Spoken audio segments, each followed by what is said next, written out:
Hi, grade fives. I hope everyone is doing really well. I am super happy with the way all of our online learning has been going so far. I do want to remind you that when you finish any of the assignments, you need to click turn in because then I know that you're finished. I know you've done the work.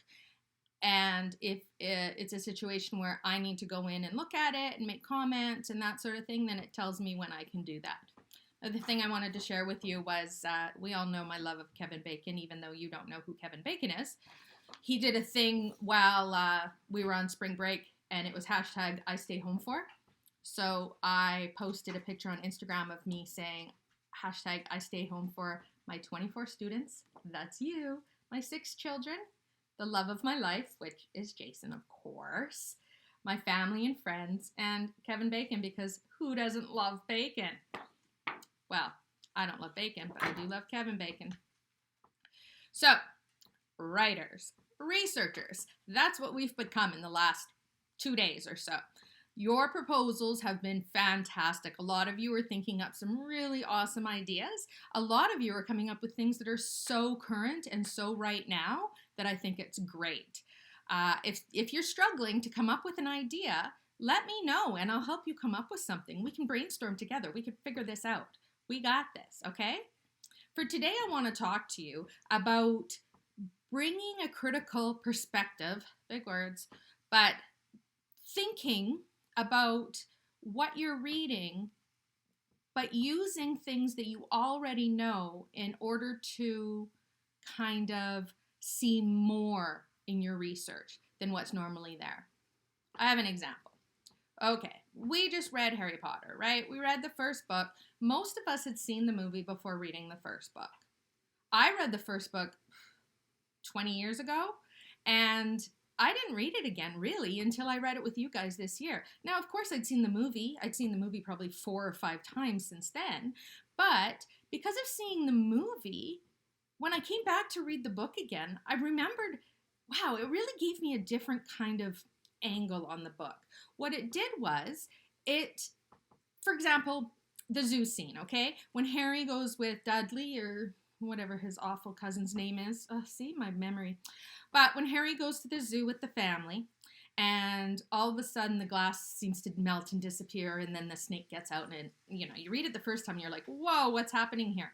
But then you finish reading the book, you finish reading future books, you see the movies, you start to realize that Harry has magic, even though he's not aware of it. So when we read it this year, it was really interesting to me to read that part, because when they got to the zoo and the window disappeared in front of the snake, I didn't wonder what was happening. I knew what was happening. I knew that Harry had used magic to let the snake out. That's why Harry was able to communicate with the snake. He hadn't figured it out yet, but because I knew the story, I'd figured it out already. Kind of like that when you're doing your research. Now I'm going to also go back a little ways to when we were doing the chocolate milk research. When we did the chocolate milk research, we read the articles, and the first article that we read was based on some stats in the United States, right? They talked about childhood obesity in the United States. They talked about the kids getting milk at school, or chocolate milk at school in the United States. And then we kept reading. And we got this idea that, okay, obesity is a problem, too much sugar is a problem, schools are putting too much sugar into kids, that's a problem. We got that concept. But as we went on, one of the articles we read was actually from Australia. Now, if we went back and read it, you would see that it talks about the quote is, on a recent Australian newscast, investigative reporter Chloe Baker interviewed children about chocolate milk. And those are the ones that said, the only time I get it is when I go to school. So when we read that the first time, I didn't pick up on the Australia bit. But then when we really started to focus on the chocolate milk thing being a problem in the United States, and then when I read this one again, I went, wait a minute, it's not just a problem in the United States. Childhood obesity is a problem everywhere. We're talking about this chocolate milk thing across the planet. So that's why it's important to take prior information. So information you already know. You guys are experts in a lot of areas.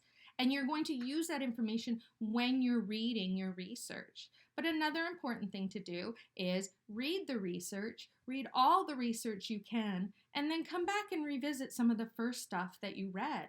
That's going to give you the opportunity to maybe see things more deeply, maybe see things from a different perspective. Lean in, because this is important. Writers, today I want to teach you that to write well about information, you need to know it well. When you know information well, like when you know the Harry Potter series well, like what I just said, you realize that information you read recently fits with or contradicts in some cases information you read earlier. A big part of writing about information is seeing connections and contradictions between sources of information. The more clearly writers read their sources, the more equipped they are to see those links. So that's what you need to do, is you need to read your articles, gather your notes and information, and then you want to go back and reread some of it. Don't forget that when you are reading off of a website or you're gathering information from a book or a website, you need to write down the name of the website or the name of the book. This is going to become even more important when we do this larger argument piece where we will be also doing a bibliography. We didn't really get into that because we kind of ran out of time. Something came along and interrupted our schooling. So we're going to definitely get more of that while we work through this piece. What I want you to do today is I want you to start looking at your plan. Now, we've done this plan before.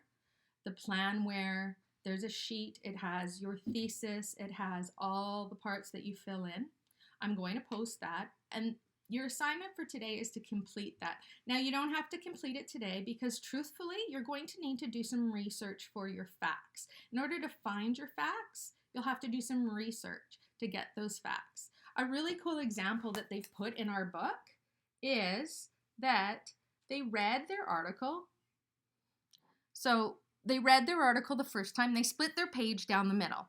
They read the article the first time, and when they came up with something that was interesting, that they thought was important information to have for their writing, they wrote it in the first column. Then what they did was they went back, read the article again, and they called them questions, thoughts, opinions, or jottings. Okay?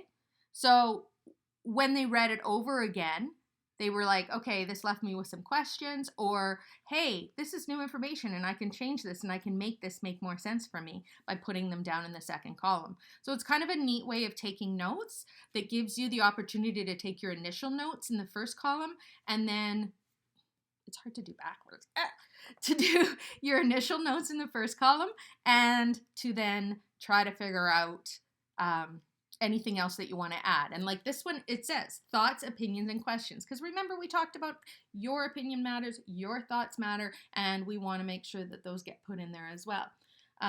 This one is jottings, which is same thing, right? Just kind of notes about what I think, what my opinion is, that sort of thing.